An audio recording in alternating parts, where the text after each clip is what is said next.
मैं पूरे सम्मान के साथ मोहन भागवत जी से 5 प्रश्न पूछना चाहता हूं। जिस तरह मोदी जी देश भर में पार्टियां तोड़ रहे हैं, क्या ये देश के लिए सही है? जेपी नड्डा जी ने उन्होंने कहा कि बीजेपी को अब आरएसएस की जरूरत नहीं है, आरएसएस बीजेपी की मां समान है। क्या बेटा इतना बड़ा हो गया कि मां को आंखें दिखाने लग गया? जिन जिन लोगों को लगता है केजरीवाल ईमानदार है, हाथ खड़े करके बता दो जरा कि मोदी जी ने केजरीवाल के खिलाफ बहुत बुरा षड्यंत्र रचा था। हाथ खड़े कर दो सब लोग। भारत माता की, भारत माता की, इनकलाब, वंदे वंदे।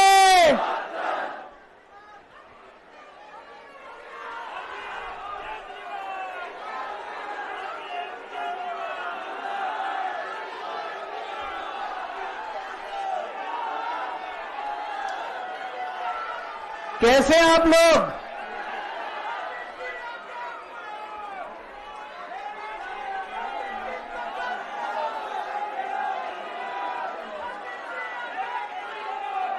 दोस्तों,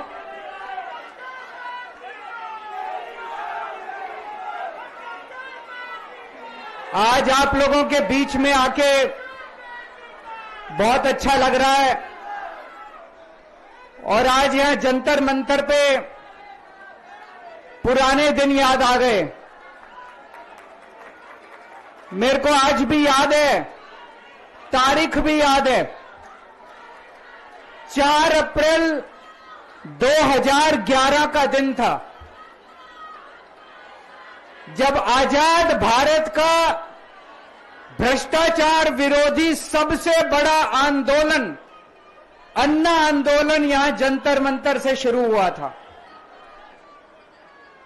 भ्रष्टाचार के खिलाफ आजाद भारत का सबसे बड़ा आंदोलन 4 अप्रैल 2011 को जंतर मंतर से शुरू हुआ था।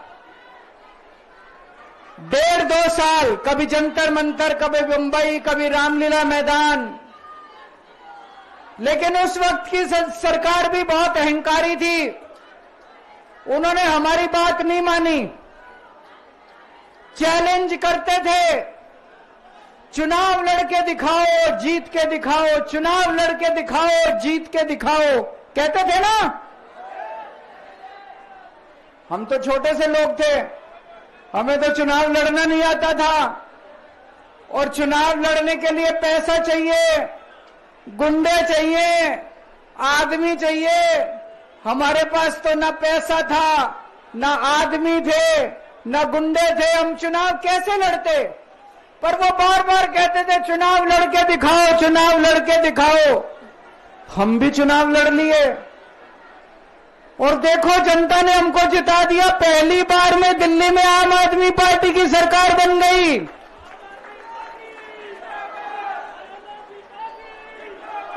देश के अंदर हमने 2013 में चुनाव हुए थे, देश के अंदर साबित कर दिया ईमानदारी से चुनाव लड़े भी जा सकते हैं और ईमानदारी से चुनाव जीते भी जा सकते हैं। जब हम चुनाव लड़े थे उन दिनों में, तो ये कहते थे सारे पार्टी वाले, अरे इनकी तो जमानत जब्त होएगी, केजरीवाल की जमानत बच जाए चाहे। पहली बार में सरकार बन गई थी दिल्ली के अंदर हमारी 49 दिन की सरकार। ईमानदारी से चुनाव लड़े थे हम, हमारे पास कोई पैसा नहीं था, कोई आदमी नहीं था, ईमानदारी से चुनाव लड़े थे। देश में साबित कर दिया कि ईमानदारी से चुनाव लड़े जा सकते हैं। पिछले 10 साल से दिल्ली के अंदर हम लोग सरकार चला रहे थे, ईमानदारी से सरकार चला रहे थे, ईमानदारी से पैसे सरकार के बचा रहे थे और ऐसी ऐसी सुविधाएं दी हमने जनता को जो कोई कल्पना भी नहीं कर सकता।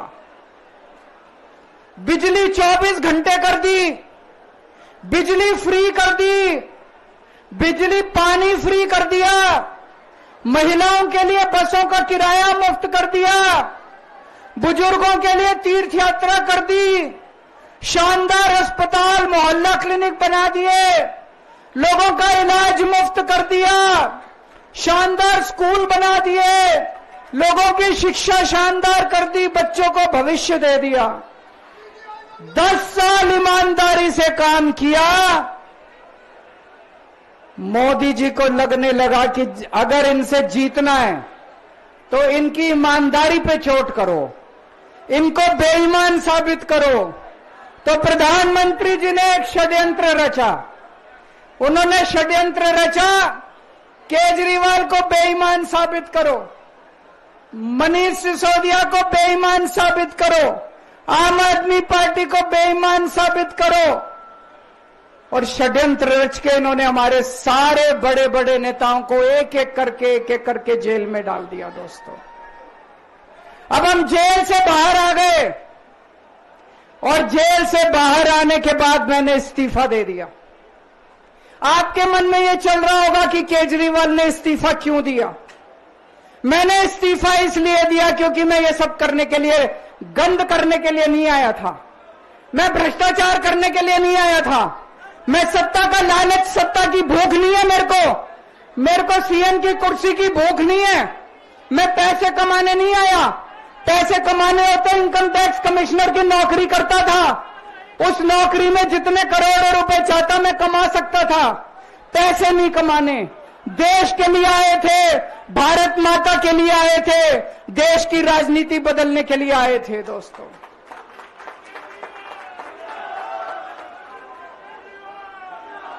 इन नेताओं को फर्क नहीं पड़ता। इन नेताओं की मोटी चमड़ी है, इनके ऊपर जितने मर्जी आरोप लग जाए, इन नेताओं को फर्क नहीं पड़ता। दोस्तों, मैं नेता नहीं हूं, मेरी मोटी चमड़ी नहीं है, मेरे को फर्क पड़ता है। मेरे पे जब ये कीचड़ फेंकते हैं बीजेपी वाले, मेरे को जब ये चोर कहते हैं, मेरे को जब ये भ्रष्टाचारी कहते हैं, मेरे को जब ये गाली देते हैं, मेरे को फर्क पड़ता है। आज मैं बहुत दुखी हूं, आज मेरी आत्मा पीड़ित है, मैं अंदर से बहुत दुखी हूं और इसीलिए मैंने इस्तीफा दिया। मैंने अपनी जिंदगी में केवल इज्जत कमाई है, मैंने अपनी जिंदगी में केवल ईमानदारी कमाई है। मेरे बैंक में कोई पैसा नहीं है, मेरी पार्टी के बैंक में कोई पैसा नहीं है, मैंने केवल इज्जत कमाई है। आज 10 साल के बाद जब मैंने इस्तीफा दिया है, थोड़े दिन में मैं सीएम का बंगला छोड़ दूंगा। आज दिल्ली के अंदर मेरे पास घर भी नहीं है रहने के लिए। मेरे को कई लोग कहते हैं, कैसा आदमी है यार तू, 10 साल राजनीति करी, 10 साल सीएम रह गया, 10 साल में तो 10 कोठियां बन जाती, 10 घर बन जाते, 10 प्लॉट बन जाते। मैंने कुछ नहीं कमाया 10 साल के अंदर, केवल आपका आशीर्वाद कमाया, आपका प्यार कमाया है 10 साल के अंदर। और उसी प्यार का नतीजा है, आज जब मैं घर छोड़ूंगा, मेरे पास इतने लोगों के फोन आ रहे हैं, इतने लोगों के मैसेज आ रहे हैं, जी मेरा घर ले लो, मेरा घर ले लो, मैं किराया नहीं लूंगा, मेरा घर ले लो। मैं आप सब लोगों का शुक्रिया अदा करता हूं। अभी श्राद्ध चल रहे हैं, श्राद्ध खत्म होने के बाद जैसे ही नवरात्रे शुरू होंगे, मैं सीएम आवास छोड़ दूंगा और आप में से ही किसी के घर आके मैं आपके साथ रहना चालू कर दूंगा।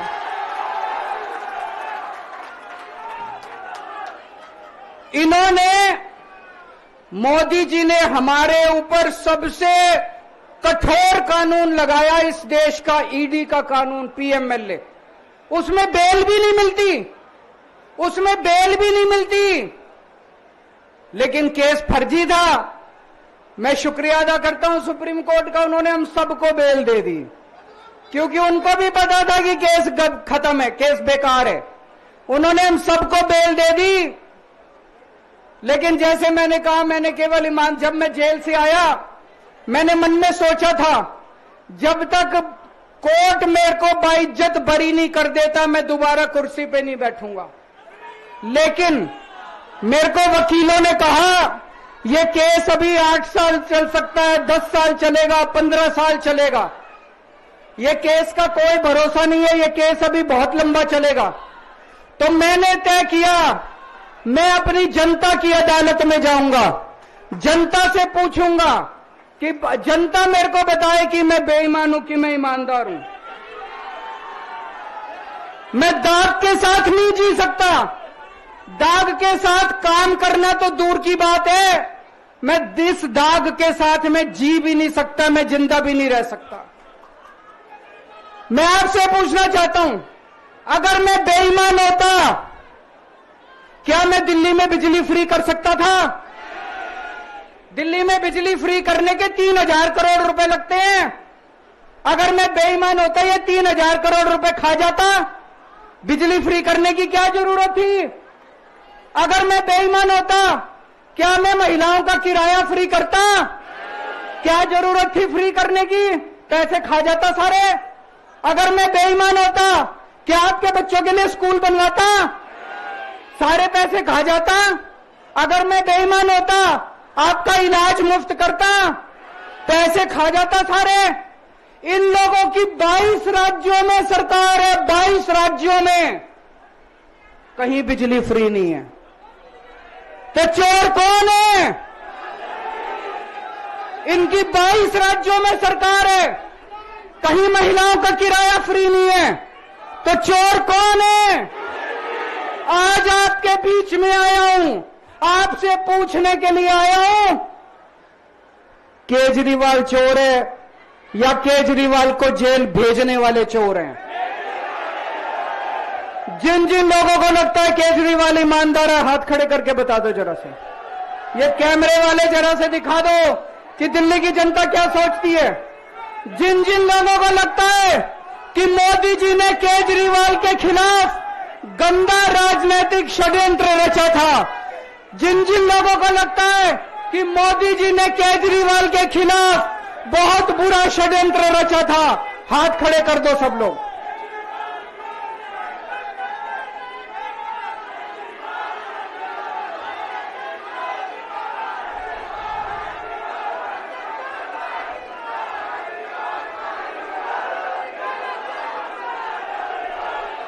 एक बात और करना चाहता हूं आज आपसे।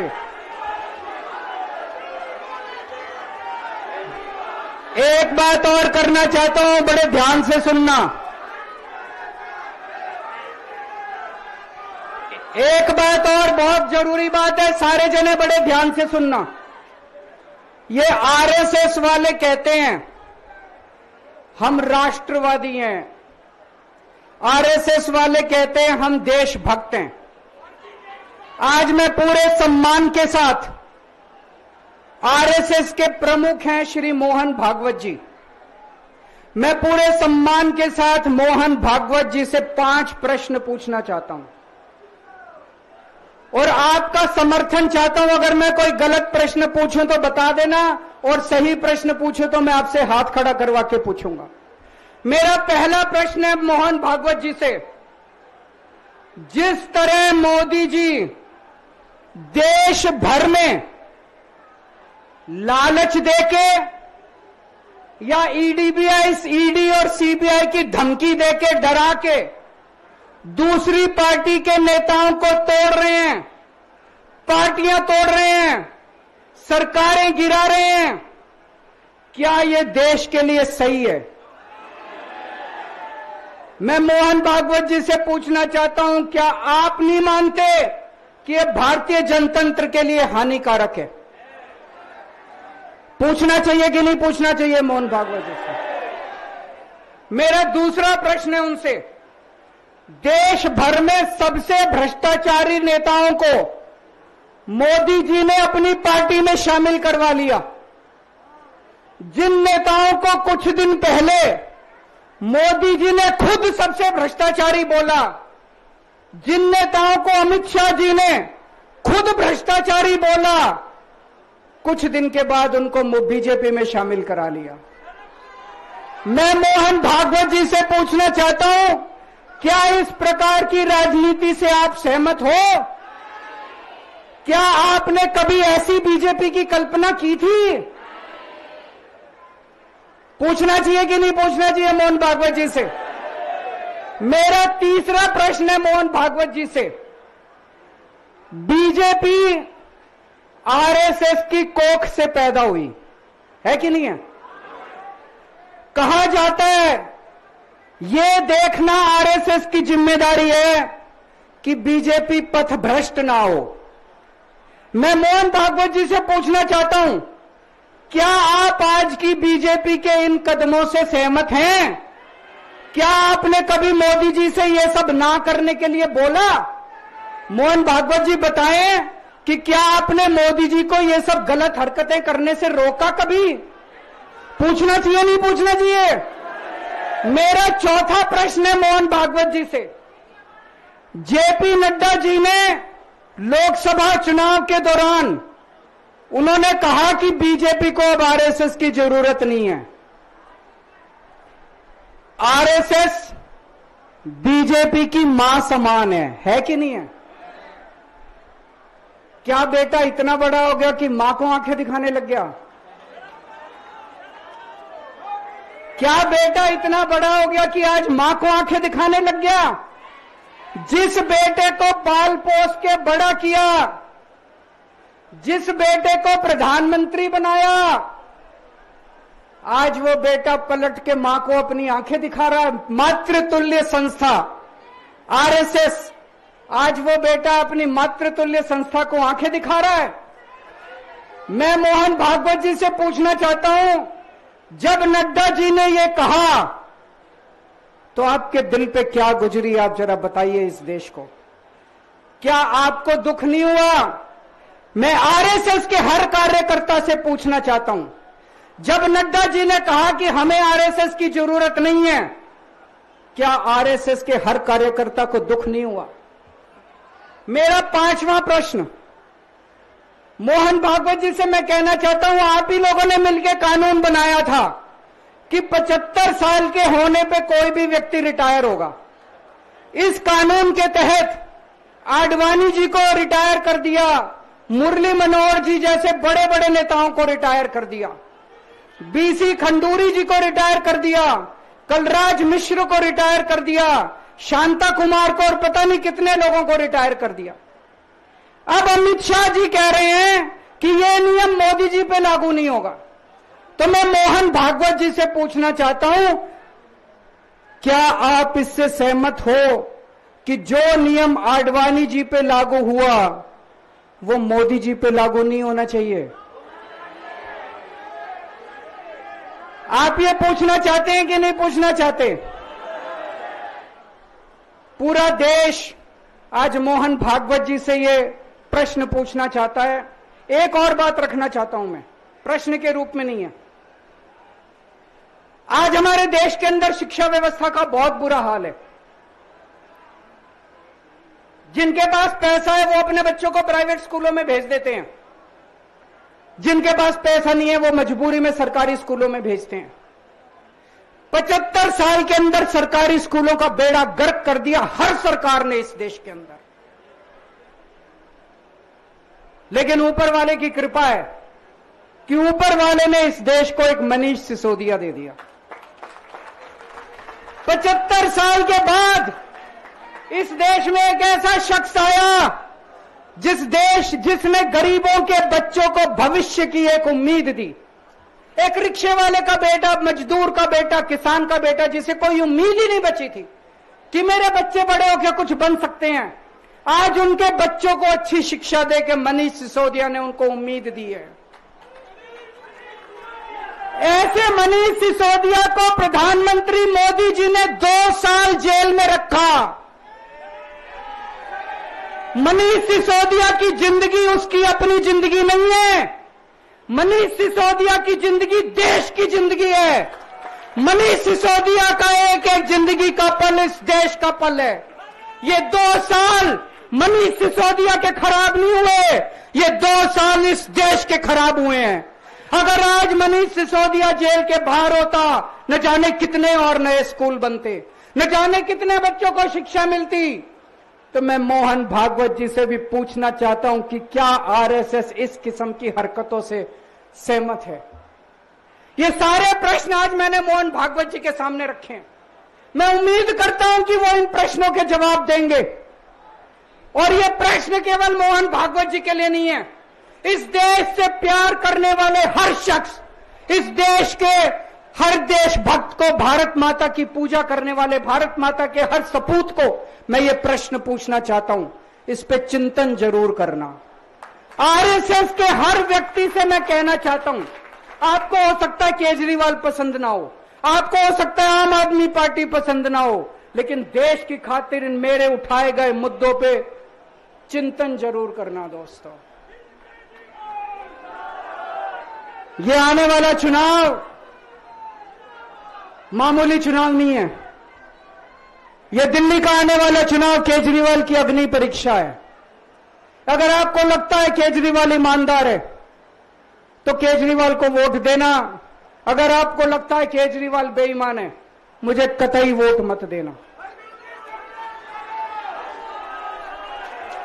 ये जो झाड़ू है ना, ये जो झाड़ू है, ये झाड़ू अब चुनाव चिन्ह नहीं है। ये झाड़ू चुनाव चिन्ह नहीं है आम आदमी पार्टी का। ये झाड़ू आस्था का प्रतीक है। जब एक आदमी वोट डालने जाता है और झाड़ू का बटन दबाता है तो अपनी आंख बंद करके पहले भगवान का नाम लेता है। झाड़ू का बटन दबाता है तो वो मन में सोचता है कि मैं ईमानदारी का बटन दबा रहा हूं।